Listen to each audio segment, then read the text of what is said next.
Parisiens, parisiennes, bonjour à tous. Bon, petite vidéo pour aujourd'hui. Un peu tardif, je m'en excuse. L'avant-match, voilà, demain le Paris Saint-Germain affronte au Parc des Princes le Dijon FC. Voilà. Je m'excuse d'avoir fait de vidéo depuis mardi. Pourquoi? Parce que j'en avais pas envie réellement. Je voulais pas donner de l'importance à des joueurs qui s'en fichent complètement. Et on l'a vu hein, sur le match face à Manchester United. Alors oui, Thomas Tuchel a une part de responsabilité incroyable, il n'y a pas de souci. Mais les joueurs n'ont pas réellement donné envie aussi sur le terrain. Voilà, défensivement c'était catastrophique, offensivement c'était catastrophique. Et voilà, je voulais pas donner de l'importance à des personnes qui s'en fichent de porter cet écusson, même si en finale de la Ligue des Champions ils t'ont dit on est fiers d'être parisiens, etc. Voilà. Moi, je ne supporte pas les joueurs, je supporte le club avant tout. Et ça m'a fait énormément mal de voir des mecs qui s'en branlent complet du maillot, quoi. Et surtout face à un match face à Manchester United où Manchester United qui était vraiment prenable mais vraiment.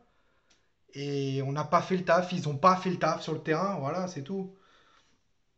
Mais bon, voilà, ils disent Thomas Tourelle.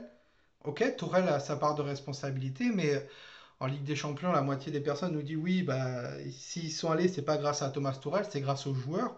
Bah, moi, j'aurais aimé voir les joueurs du Paris Saint-Germain dire bon, allez les gars, là, c'est le début de la Ligue des Champions, on y va là. On va les taper, Manchester United, pour dire qu'on est là et qu'on veut y aller.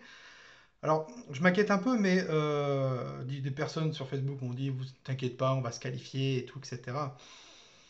Moi, ce qui me dérange le plus, c'est que depuis le début du championnat, tu commences très mal, deux défaites. Voilà, c'était plus arrivé depuis un certain moment, je crois. Si je dis pas de bêtises, depuis 2011, si je dis pas de bêtises. Tu perds face à l'Olympique de Marseille, où pendant pratiquement 10 ans, tu les as écrasés. Voilà. Et derrière, tu fais. As un record depuis 2004 où tu ne perds pas un match de Ligue des Champions en poule. Voilà. Face à Manchester United. Alors, je voulais faire une vidéo sur Thomas Tuchel et je ne l'ai pas fait. Mais voilà quoi. J'en peux plus. J'en peux plus, je vous dis clairement. Il y a des fois, j'ai. Voilà, je peux plus, moi, Thomas Tuchel, j'en peux plus. J'en peux plus de certains joueurs qui. Il n'y a plus de fond de jeu, il n'y a plus rien. Et voilà. Donc, vous, dites-moi en commentaire si vous êtes pareil aussi. Moi, je. Des fois, il y a des. Là, le match là, genre. Je sais qu'on va le gagner. En Ligue 1, on écrase tout, mais en Ligue des Champions, j'ai peur. J'ai peur. Alors, mercredi, on affronte le Istanbul Başakşehir, pardon. Il faut qu'on gagne. Il faut qu'on gagne parce qu'ils ont perdu contre Leipzig. Donc bon, voilà. Donc voilà, demain c'est la huitième journée de Ligue 1. L'arbitre sera Johan Hamel. Voilà, le coup d'envoi sera à 21 h sur Canal+, et pas sur Téléfoot et RMC Sport. Au niveau du classement en général, on affronte les derniers. Voilà, Dijon FC, FCO, ils sont 20e avec 2 points. Paris Saint-Germain est deuxième avec 15 points. Voilà, au niveau des anciennes confrontations, sur 2 saisons, le Paris Saint-Germain a gagné 4-0 au Parc des Princes à chaque fois, en 2020 et en 2019. Voilà. Au niveau du groupe, alors là on va rigoler, là on va rigoler, je vous le dis clairement. Les absents côté Paris Saint-Germain, donc il n'y a pas Gay, voilà, il y a un problème aux ischio, je crois. Kerrer, je l'ai plus vu depuis le match face à Lens ou le match face en Ligue des Champions.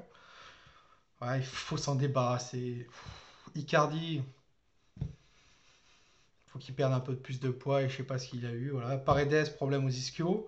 Bernat, bon, bah, il est absent 6 mois, même s'il a recommencé à marcher. Kurzawa, bon, il continue sa suspension avec Di Maria. Et Verratti, Verratti, il fait 2 matchs. Après, il est absent 2 matchs. Il refait 2 matchs. Il est absent 2 matchs. Voilà. Marco Verratti, quoi. Je sais pas ce qu'il a, mais il faudrait qu'il se fasse opérer. C'est tout. Ou je sais pas, moi. problème aussi avec autant de blessures, début de championnat. Voilà, et puis Navas et Florenzi sont incertains. Super.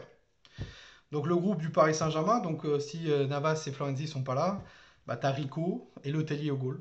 Voilà, les deux gardiens. Après, t'as Dagba, Diallo, Marquinhos, Kipembe, Pembele, Baker, Danilo Pereira, Herrera, Xavi Simon. On va faire un grand vide au milieu de terrain.